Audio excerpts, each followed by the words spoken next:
নারায়ণগঞ্জ এক রূপগঞ্জ আসনের সংসদ সদস্য মুস্তাফিজুর রহমান ভূঁইয়া দীপু বিপুল ভোটে বিজয়ী হওয়ায় যুবদলের উদ্যোগে ইফতার ও দোয়া মাহফিল অনুষ্ঠিত হয়েছে।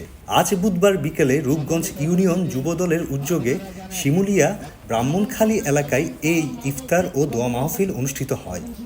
ইফতার ও দোয়া মাহফিল পূর্বক আলোচনা সভায় সভাপতিত্ব করেন রূপগঞ্জ ইউনিয়ন যুবদলের সভাপতি মানসুর মিয়া। এতে প্রধান অতিথি হিসেবে উপস্থিত ছিলেন নারায়ণগঞ্জ জেলা বিএনপির সাবেক সাধারণ সম্পাদক আলহাজ গোলাম ফারুক খোকন। এতে আরও উপস্থিত ছিলেন নারায়ণগঞ্জ জেলা বিএনপির আহ্বায়ক কমিটির সদস্য নুরুন্নবী ভূঁইয়া, রূপগঞ্জ উপজেলা যুবদলের ভারপ্রাপ্ত আহ্বায়ক আমিনুল ইসলাম প্রিন্স, থানা বিএনপির প্রচার সম্পাদক মোশাররফ হোসেন মোল্লা, রূপগঞ্জ ইউনিয়ন বিএনপি সভাপতি হাবিবুর রহমান বাবুল, সাধারণ সম্পাদক জিন্নাত আলী, জেলা জিয়া মঞ্চের আহ্বায়ক জজ মিয়া, বিএনপি নেতা মিল্লাত মিয়া সহ আরো অনেকেই।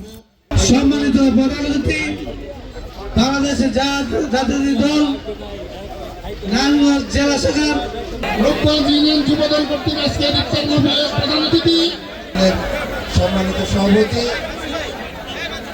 রূপগঞ্জ ইউনিয়নের সফল যুবদলের সভাপতি, আজকে রূপগঞ্জ ইউনিয়ন যুবদল কর্তৃক এই ইফতার এবং মিলাদ মাহফিলে